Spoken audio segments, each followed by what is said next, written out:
The electrician was fixing the power lines when an accident happened.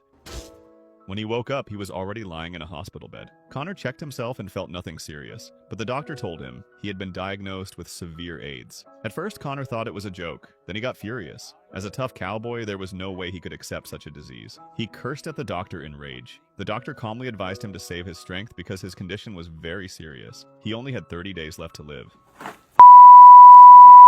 Fuckers, let me give you a little news flash. There ain't nothing out there can kill fucking Ron Woodroof in 30 days.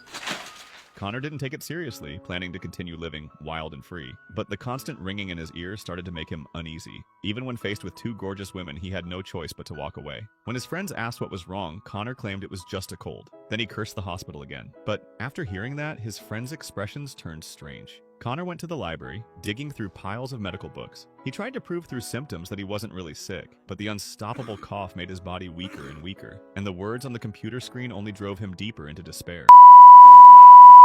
In a magazine, he read about a drug called AZT. So he went back to the hospital, asking the doctor to prescribe it. But the female doctor explained the drug was still in the testing phase. Only a handful of trial patients were allowed to use it. Connor pulled out his notes, asking about 6 or 7 other drugs, but none of them had been approved by the FDA. All the doctor could do was refer him to a support group. I'm dying. You telling me to go get a hug from a bunch of faggots? Connor said nothing more, leaving only his frail, fading back. He went to the bar like always, hoping to drink with his friends. But this time, their reaction was much colder than before. Another beer, will you, sweetheart?